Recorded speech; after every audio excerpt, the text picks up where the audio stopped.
Bora lá, galera, vamos acompanhar o que a imprensa esportiva está falando da vitória do Flamengo 2-0 no Grêmio em Porto Alegre, né? Flamengo vencendo fora de casa e tem uma vantagem gigante agora no jogo de volta da Copa do Brasil, né? As duas equipes que voltam a se enfrentar daqui a 3 semanas, né?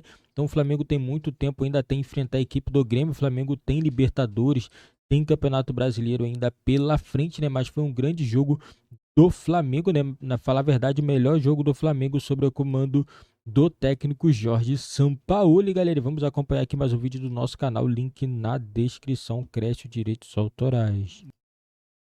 Mudar um pouco essa mentalidade, isso não se faz com bronca, não se faz com chamada. É quase uma questão de cultura, né? De conversa, de cultura, porque, como já dissemos aqui várias vezes... terceiro ano consecutivo que tem uma diferença. Que as Copas valem muito aqui, né? Eu só acho que isso, assim... E são mais fáceis. Você faz de jeitos diferentes ou menos com os difíceis. Jogadores. Quer dizer, acho que os jogadores eles são motivados ou você consegue mudar a postura de um jeito ou de outro. De qualquer forma, a questão é, o Flamengo, você falou, ele coloca aos 30 do segundo tempo, hoje ele coloca o Alan, o Cebolinha e o Pedro. Teoricamente 3 reservas. Ele começa o jogo de hoje com o Thiago e o Vitor Hugo, que talvez não tivessem começado jogando se ele tivesse o Pulgar e o Gerson. Então assim, Ayrton Lucas, Davi Luiz e Gerson. Isso vai só pra... É um negócio absurdo, assim, a qualidade, o nível do segundo time do Flamengo é muito, muito forte. O que eu quero dizer com isso é que às vezes, para que você consiga ter esse foco no Campeonato Brasileiro, vale você mesclar mais os times nos jogos do Campeonato Brasileiro, porque é óbvio que existem jogadores que você não discute no Flamengo, né, em relação à titularidade nos grandes momentos, nos jogos decisivos e tal, que são caras que mudam completamente o jogo, e acho que isso vale para o Gabigol, isso vale para a Arrascaeta, que é um cara que inclusive precisa ser dosado do ponto de vista físico, isso vale para o Bruno Henrique, que é espetacular, né? Quer dizer, eu repito aquilo que eu disse algumas semanas antes até dele se machucar no jogo contra o Palmeiras, talvez esse seja o grande reforço do Flamengo até o final da temporada. Mas o que eu quero dizer com isso é que talvez essa estar ligado, que foi o termo que o próprio Sampaoli usou, possa vir com a simples mudança de nomes escalados no Campeonato Brasileiro. Caras que vão ter que brigar pelo espaço, que vão ter que brigar pela posição, que talvez tenham uma postura, mesmo num campeonato por pontos corridos, um pouco diferente em relação, assim, o quanto ele vai precisar daquele jogo para ter uma motivação, para conseguir um espaço para outros jogos. Então, acho que pode ser muito legal também. Eu só não pediria isso hoje, tipo, diretamente ao Sampaoli. A gente falou aqui de cultura. O Flamengo, ele não briga diretamente. Ele está brigando sempre pelo elenco, a gente está quase sempre no debate de se resolver esticar aqui a marcha, pode chegar. Agora, estamos em 2023. Em 2022 ele já não briga, era até o papo nosso aqui na segunda-feira. Na segunda. Em 2021 ele já não briga. A última liderança foi em 2020. É o título. É a última rodada. Que pega ali perdendo para o São Paulo. Então, seria até injusto, acho que virar e falar, o Sampaoli poderia... Aí eu acho que tem que ser algo diferente. Porque todo treinador passou por isso dentro do Flamengo. O Dorival, que ganhou Copas, quem não ganhou Copa, quem fez mau trabalho no segundo semestre e acabou dispensado. Agora, eu acho que cabe, antes dessa mudança cultural, um papo também. Você não pode estar tão alheio ao campeonato nacional. Que é o que ocupa a maior parte do calendário. A gente está falando de 38 jogos. E aí você cai para outro papo. Mudar culturalmente. Um treinador que não tem o conhecimento de embalar uma temporada para chegar numa segunda temporada e falar, já aprendi que aqui a banda toca assim, dentro disso que o Jansen queria rodar mais e isso é um no risco, campeonato isso nacional é um ou na Copa, porque tem elenco para isso. Se você assume que, ok, meu elenco se mobiliza mais pelas Copas, então a gente...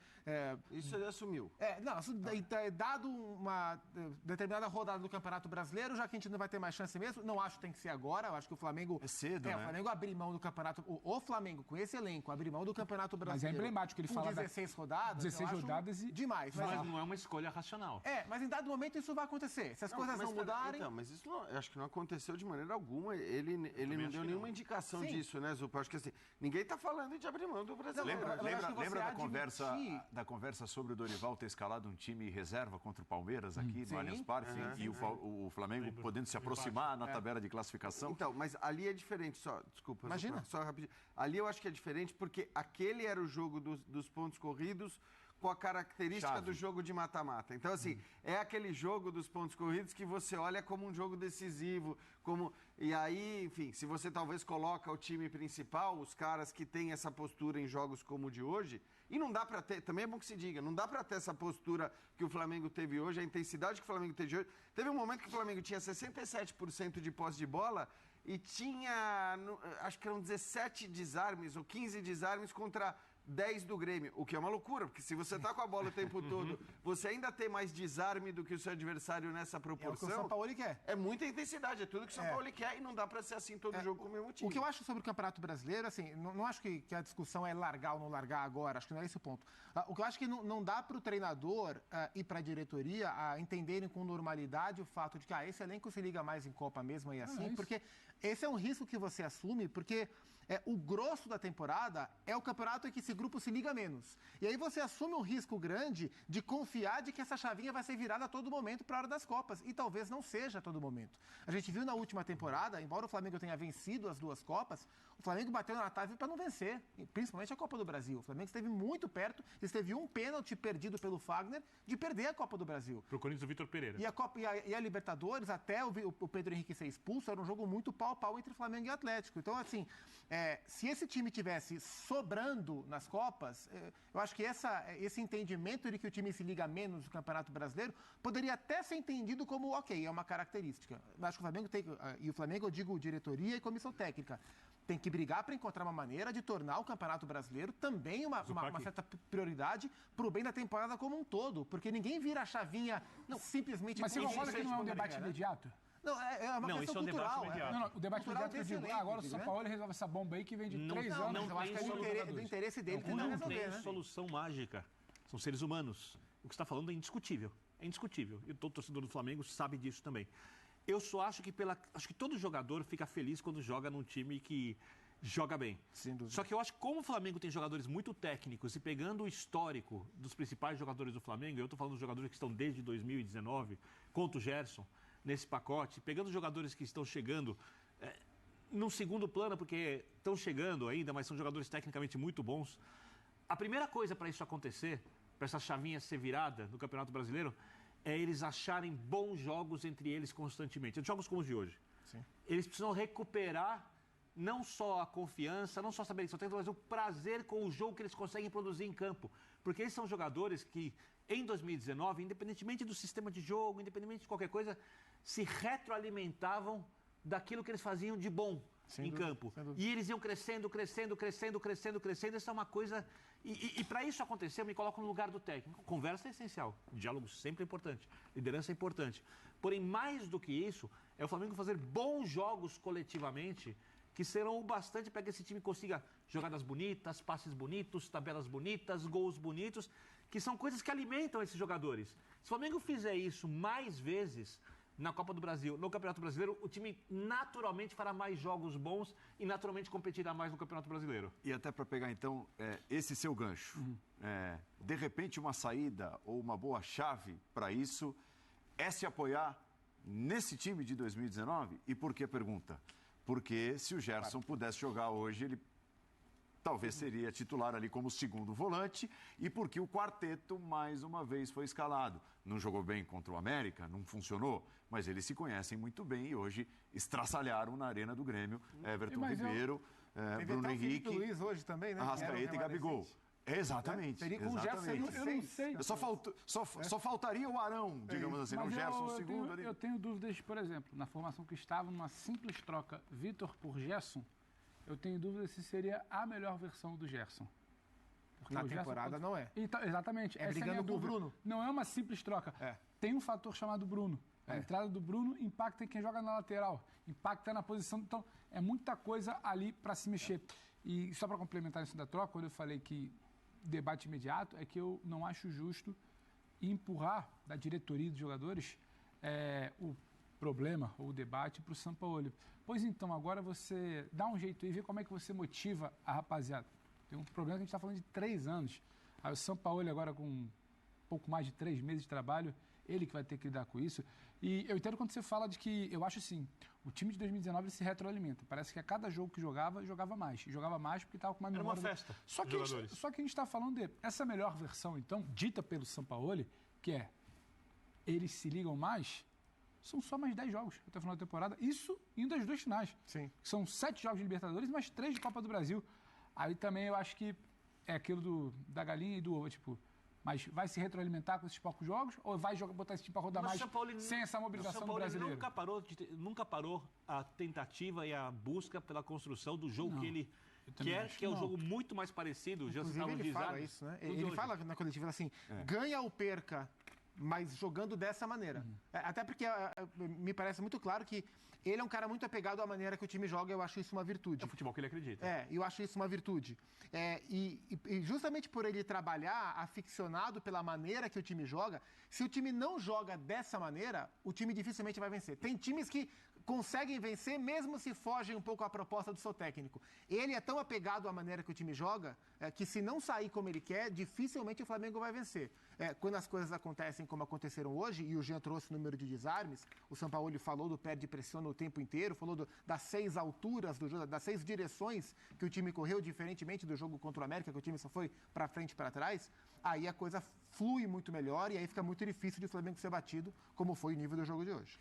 Eu só, em relação à sua pergunta do quarteto, eu acho assim, porque é claro que a gente não está falando, né, de repetir exatamente o mesmo time, mas a base, o quarteto, me parece que hoje, olhando para o time principal, para qual deve ser o time principal do Flamengo e olhando para esse setor ofensivo, é quase que uma imposição lógica pela fase dos jogadores. Não é porque, esses caras já jogaram em 2019, então vamos acreditar que eles vão repetir. Não, é porque hoje você olha para uma disputa que parece existir entre o Gabigol e o Pedro, e não tem a menor dúvida, até pela movimentação que o Flamengo demonstra no seu setor ofensivo, com todo mundo se mexendo o tempo todo, você não tem dúvida que é o Gabigol e não é o Pedro. O Arrascaeta, que já pode ser discutido de alguma maneira do ponto de vista físico e só do ponto de vista físico, parece ter recuperado sua condição para jogar constantemente nas grandes partidas, e esse você não discute. O Bruno Henrique poderia estar disputando vaga ou brigando por um lugar no time principal dos principais jogos se o Cebolinha estivesse jogando um pouco mais. Isso não está acontecendo, então você não discute. E o Everton Ribeiro, que é aquele que muita gente, muitas vezes, tenta empurrar para fora, né, do time. É sempre o primeiro a sair, até porque talvez seja o menos renomado, o menos badalado. Mais velho. O cara que é menos agudo entre todos esses... Tá jogando um bolaço também, tá jogando muita bola. A presença do Wesley na lateral direita, acho que faz com que a presença do Everton pelo lado direito seja ainda mais lógica. E acho que ele compensa, porque ele cai para o meio e abre o corredor, né, para o Wesley. Porque hoje foi interessante se você olhar para isso no Flamengo. Jogou bem o Wesley hoje. Hoje ele teve do lado esquerdo o ponta agudo e o lateral criador. E do lado direito o contrário, né? O lateral agudo e o ponta, vamos dizer, criador caindo para o meio. Então, o Sampaoli pensa muito nisso, né? Nessas duplas que compõem os lados de campo. E acho que hoje me parece até por tudo. A única coisa que poderia fazer se discutir isso é o Ayrton Lucas. Porque o Ayrton Lucas seria um cara que, pelo que jogou na temporada, é o titular por ali. E ele e o Bruno Henrique talvez tenham uma questão ali de ocupar o mesmo espaço. O Ayrton do Sampaoli é um Ayrton mais contido. Então, é um Ayrton mais pesado, Luiz, né? Pelo que o Ayrton joga com o Vitor, talvez seja a grande notícia do Vitor Pereira, seja a fase do Ayrton Lucas. Sim, pelo que o Ayrton joga com o Vitor, eu acho que muita gente não imaginava que ele ia ser tão contido e muitas vezes o Sampaoli opta pelo Felipe tendo aí. Os próprios números do Ayrton Lucas com o Sampaoli, os números assim de contribuição, gol e assistência, eles caem, né? Numa amostragem menor, é bem verdade que era uma amostragem que envolvia ainda Campeonato Carioca, né? Na gestão do Vitor Pereira e ali do Mário Jorge, ali a interinidade até o Sampaoli assumir, mas era um Ayrton Lucas que proporcionalmente ajudava mais em gols e assistências. Com o Sampaoli cai bastante, há bastante tempo que ele não contribui e ele segura mais. Mas isso, para você, é um problema da era Sampaoli ou o sacrifício, de repente, é bem-vindo pelo todo? Eu acho que vai. Se o coletivo cresce, acho que existe uma compreensão, né?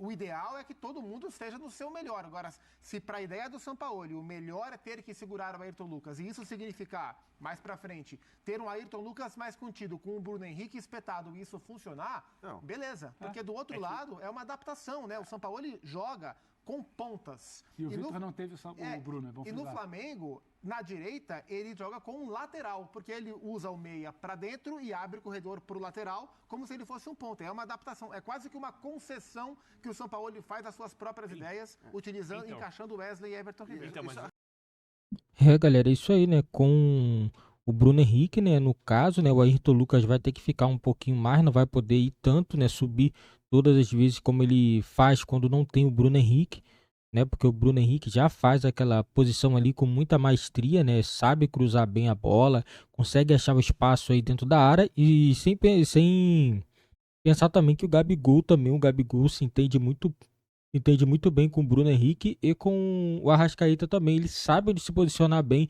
Eu acredito que o Pedro não pega essa vaga de titular tão cedo. Vai ser muito difícil devido ao Gabigol se movimentar mais e entender um pouco o Bruno Henrique, o Arrascaeta e o Pedro. Ele tá com um defeito muito grande. Isso daí desde da pós-Copa, que é de prender muita bola. O Pedro ele tá prendendo muita bola sem necessidade, né? O Cebolinha também tem o mesmo defeito também de segurar muita bola, entendeu? Não sabe a hora que tem que tocar, entendeu? E muitas das vezes atrapalha. E é isso aí, agora com o Bruno Henrique, esses jogadores vão jogar cada vez menos, né? O Gabigol também parece vai voltar numa boa fase também, devido à boa fase do Bruno Henrique, né? Isso daí acaba dando uma boa fase também pro Gabigol, porque o Bruno Henrique ele dá muita assistência, né? O Gabigol hoje perdeu o pênalti, né? O placar poderia ser mais elástico, poderia até ser 3-0, né? A equipe do Grêmio também jogou muito recuado, o Renato Gaúcho sabe que vai ser difícil reverter esse resultado no Maracanã, jogando dessa forma que o Grêmio joga, dá certo com algumas equipes, mas contra o Flamengo é um pouco mais difícil, ainda mais que o Flamengo tem jogadores de muita qualidade, né? Na minha opinião, o Flamengo já está na final da Copa do Brasil, mais uma vez, lembrando que o Flamengo é atual campeão da Copa do Brasil, e para falar a verdade, na minha opinião, o Flamengo é favorito a ficar mais uma vez com o título da Copa do Brasil, galera. E deixa nos comentários a opinião de vocês, será que o Flamengo tá na final mesmo da Copa do Brasil?